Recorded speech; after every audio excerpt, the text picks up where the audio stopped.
Catalyst എഡ്യൂക്കേഷന്റെ corporate office Kozhikode മാങ്കാവിൽ പ്രതിപക്ഷ നേതാവ് V D Satheesan ഉദ്ഘാടനം ചെയ്തു. സ്കിൽ ഹബ് കോഴ്സ് ലോഞ്ചും റീജിയണൽ എക്സ്പാൻഷനും ഉദ്ഘാടനത്തിന്റെ ഭാഗമായി നടന്നു. 1,00,000 പേർക്ക് തൊഴിൽ നൽകുന്ന നൈപുണ്യ വികസന പദ്ധതിക്കാണ് ഇതോടെ തുടക്കമാകുന്നത്. കൊമേഴ്സ്, സ്കിൽ എഡ്യൂക്കേഷൻ രംഗത്തെ പ്രമുഖ സ്ഥാപനമായ കാറ്റലിസ്റ്റ് നിലവിൽ 11 ക്യാമ്പസുകളിലായി 25,000-ഓളം വിദ്യാർത്ഥികളും 500-ലധികം അധ്യാപകരുമായി പ്രവർത്തിക്കുകയാണ്.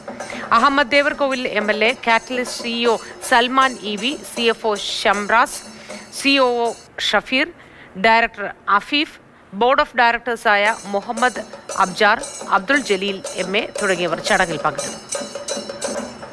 പുതിയ കോഴ്സുകൾ അവർ ആരംഭിക്കുന്നുണ്ട്. നമുക്ക് പുതിയ പ്രോഗ്രാമുകളാണ് വേണ്ടത്. കുട്ടികളൊക്കെ അധികം വിദേശത്തേക്കൊക്കെ പോവാതെ, ബ്രെയിൻ ഡ്രെയിൻ സംഭവിക്കാതെ ഇവിടെ തന്നെ നല്ല കോഴ്സുകൾ ആരംഭിക്കാൻ കഴിയും. അവരെ കൊണ്ടെല്ലാം ന്യൂ ജെൻ കോഴ്സുകൾ ആരംഭിക്കാൻ കഴിയുന്ന കപ്പാസിറ്റിയുള്ള സ്ഥാപനമാണ്. അത്തരം സ്ഥാപനങ്ങളെ കൂടി പ്രോത്സാഹിപ്പിക്കണം.